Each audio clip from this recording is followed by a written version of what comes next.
hindi namatay si Kristo ng Biyernes para tawaging Biyernes Santo at mag-ayuno. Hindi po totoo yun. Ang mga araw ay masasama, ang sabi ng Biblia. Kaya kailangan nasa loob tayo ng pagkukup ng Diyos para makakita tayo ng mabubuting araw. Kasi ang isang araw sa looban ng Panginoon ay mabuti kaysa 1,000. Ang sabi ni Pablo sa mga unang Kristiyano sa Roma, basahin natin ang sinasabi ng 14:5. May nagmamahal sa isang araw ng higit kaysa iba. May ibang nagmamahal sa bawat araw. Bawat isa ay magtibay sa kanyang sariling pag-iisip. Kagaya halimbawa, nagse-celebrate ng birthday, mahal niya yung araw ng kanyang kapanganakan. Meron namang ibang nagmamahal sa bawat araw. Iliteral mo, spiritual mo, totoo naman yun eh. Miski sa pagmamahal, merong nagmamahal sa bawat araw. Meron naman nagmamahal sa isang araw ng higit kaysa iba.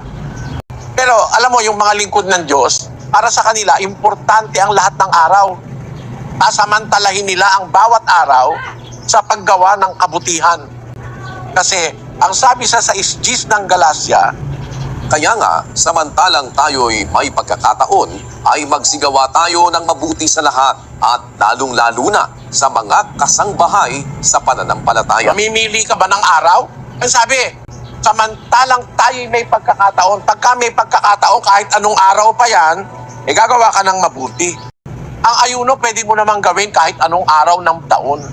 Pag nag-aayuno ka, gagawa ka ng mabuti, magbibigay ka ng pagkain sa nagugutom. Kasi yung iba, akala nila ang ayuno lang. Hindi, may palatuntunan ng Diyos sa pag-aayuno. Pag hindi ka kumakain, nag-aayuno ka, yung walang pagkain, papakanin mo. Yung nakita mong walang damit, dadamitan mo. Gagawa ka ng kabutihan sa araw ng pag-aayuno. Pag nag-aayuno ka, huwag kang sisiping sa asawa. Sa Biblia yun eh.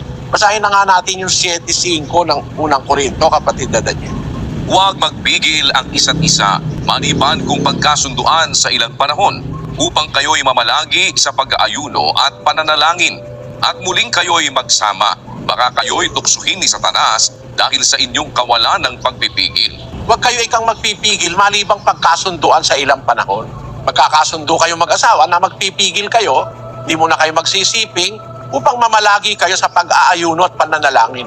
Ang pag-aayuno, kaalinsabay ng pagpipigil sa mga gawain ng laman. Tapos, ayon dun kay Propeta Isaias, ang sabi ng Diyos, pag nag-aayuno ka, magpakain ka sa nagugutom, bigyan mo ng damit ang mga hubad, tapos magpatawad ka ng mga utang. Yun ang palatuntunan ng pag-aayuno. Pero pag-aayuno ka lang, pagka Huwebes Santo sa Biyernes Santo, wala sa Biblia yun, kapatid.